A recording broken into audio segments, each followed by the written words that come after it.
What is going on, guys? Winner Kills here, and welcome to another post-commentary duel video. We've got Invoked Mekk-Knight on the left versus Nekroz on the right. And this is a matchup I've been wanting to do for a while, and I believe a couple people were asking to see this particular matchup. I know at least somebody was, unless I'm just hallucinating. But this is one of those matches I'm kind of thinking that I didn't really want to do, but I kind of wanted to do anyways, just to see what would happen. But to me, this feels like a match that could go either way, totally in one deck's favor. It could be a complete and utter blowout on the side of Invoked Mekk, with many power plays through Mecha hand traps and permanents, you know, Cyframe Gamma, all of these cards. Or it could be a massive blowout on the side of Nekroz with such powerful plays like Zaborg and Vanity's Ruler, which are more consistent than you think they are. But I won the dice roll, so I get to go first. And I'm getting started with the Nekroz of Bryanek because it looks like in my hand I have the start of the Vanity's Ruler play. Now, if I have Vanity's Ruler, it's up to my opponent to see the outs. He needs to draw cards like Impermanence for it. He needs to draw cards like Mind Control. And that's really about it. The only other thing he can hope for is cards like Ash Blossom, which will slow my, my progress down trying to get to that Vanity's Ruler play. So I'm going to add a copy of Clauselus here off of the Bryanek. And then Clauselus is going to add me a copy of Nekroz Cycle. So I believe I have the setup in hand. I opened Bryo with any incantation, so I do have a Vanity's Ruler setup in my hand, but I also have another setup for a different card, which you might already know what that card is.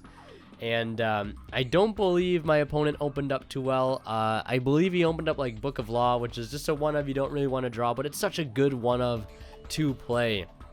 And I think it is a risk-reward type thing, and I definitely think the reward outweighs the risk in most situations.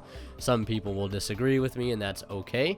But going to resolve the Candle to summon out Talismandra, and Talismandra is going to add the Cyber Angel Ben 10, which, of course, will search. On being tributed, would be able to search the Vanity's Ruler. So as it stands right now, bare minimum, I have this setup. I have Cycle in hand. I have Ben 10 in hand. I'm going to resolve now a copy of Foolish Burial Goods, which is a card I'm now playing at 2 in Nekroz because I think it has so many uses. It can fix dead hands by getting Nekroz spells to your grave to be able to, this is a perfect example. Let's say we open Bryo with the Foolish Burial Goods and no real access to, a Nekroz spell. Other than burning our Bryo search for a Clauselus, one thing you can do is pitch Bryo, add a card like Unicorn per se, and then use the Foolish Burial Goods to dump Nekroz Mirror, and then you obviously have no cards on your field, no monsters that is. Banish the Mirror and the Bryo to search a Kaleidoscope, and there you go. Fixes the hand just like that, and also allows you to do some other cool plays with Metaphos Fusion like you saw me do there.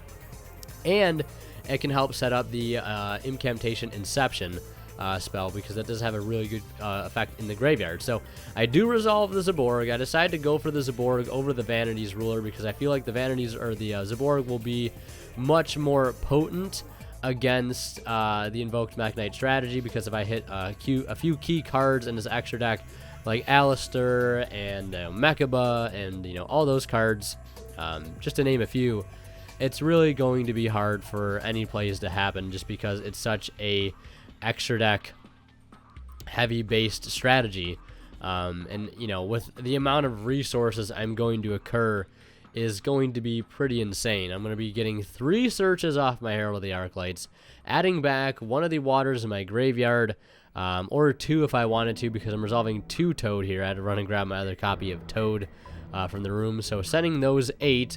Of course, the NTTSs or Entises will have no targets.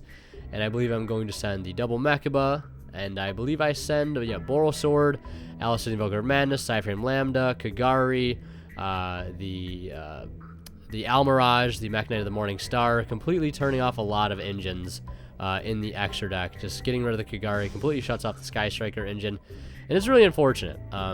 It's just like, if you don't see the outs to it and it goes through, there's really not much you can do. And this is what I was talking about in terms that it could have been a blowout either way.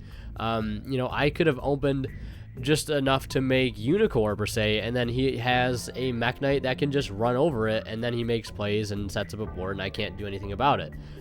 That's the one thing that I was saying, is it can go in one deck's favor, but as soon as it goes in that deck's favor, it's just going to start snowballing out of control. I feel like these decks can definitely outpace each other when they get the right cards going. So he's going to start his turn with Engage here in Game 2 for the Hornet Drones, as you might have expected. As a typical card to grab off Engage when it's being splashed as a small engine in most decks. But one thing I want to mention real quick is a quick shout out to our sponsor at Imperium Duelist. If you're interested in any of the mats or sleeves or dice that I use in any of my videos, feel free to check them out down in the description below. A link to their website and a discount code you can use to save 10% off your entire order. So getting started here now, he's going to play the Hornet Drones to summon that Sky Striker token, and he's going to link that now into a copy of Kagari.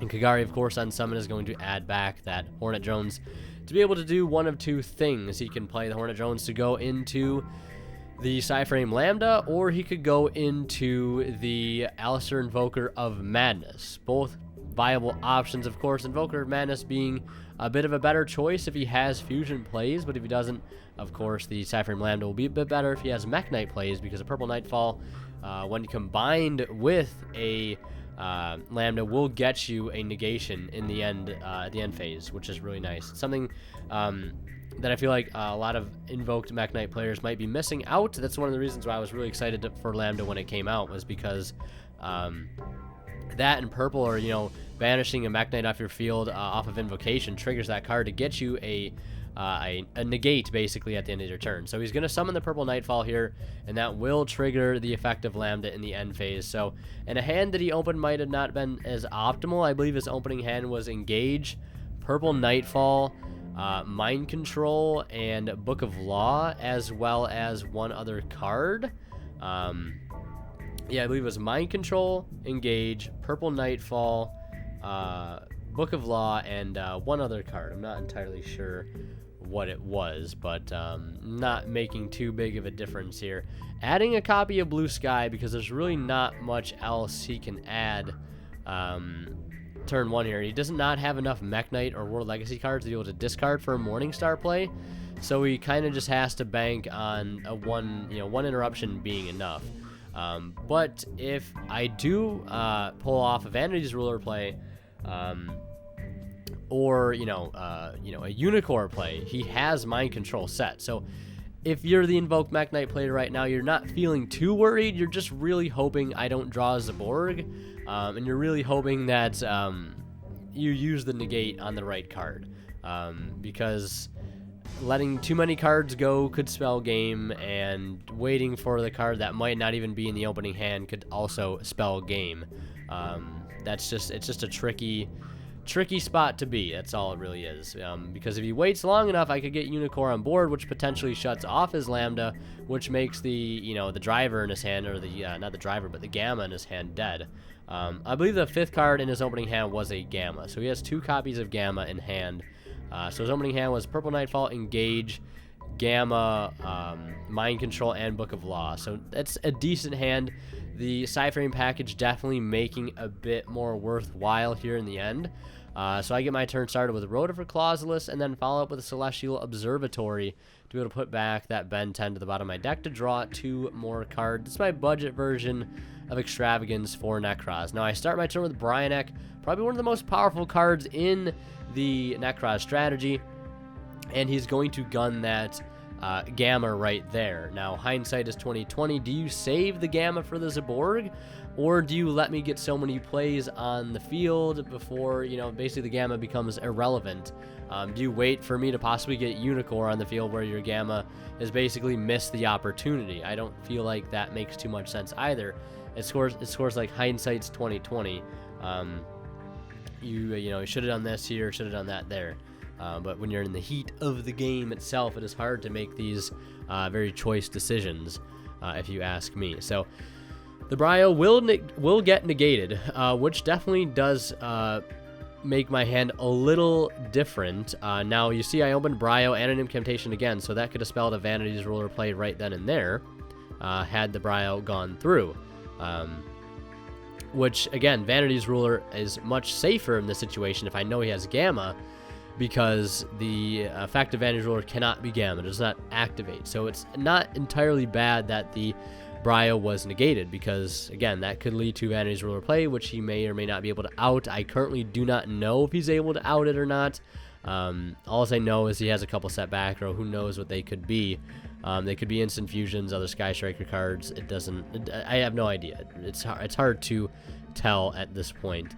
But resolving Talismandra here, going to be adding, I believe, a copy of Unicorn. So this is also something I was saying earlier, where if this, eventually the plays would have led up to this point where I would have had a Unicorn on field, because Unicorn is a pretty strong part of the strategy, because it allows you to get a search in the process while turning off all of your opponent's monsters that were summoned from the extra deck. So now pitching that Clauseless that we added off Rhoda earlier in the turn to add a copy of Kaleidoscope.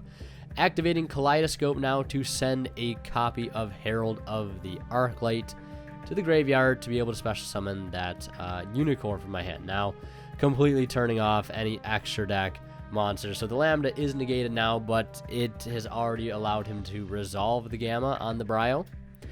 And now going to search off of the Herald, which I believe I add Trish, because I do have Inception in my hand. So as it stands, I could Trish.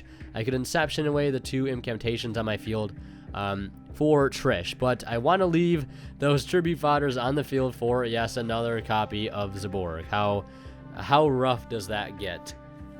Zaborg is going to go through a second time here, and I'm going to send 2 copies of NTTS, the 2 Heralds that I have, the Toad, another Toad, and a Dweller, I believe, is the last card I send, because I don't think I'm going to be needing Dweller here at all. I could have sent Exciton Knight. That probably would have been better. I guess I could recycle a Dweller with the Toad, so that doesn't make too big of a difference. But I'm going to be searching 2 cards, adding back 1 from grave, possibly 2 back from grave, back to my hand if I choose to recycle the certain cards. I can also recycle back a Herald in my graveyard back to my hand. I get to pop 2 cards on his field, getting rid of that 1-for-1, or not 1-for-1, that Mind Control rather.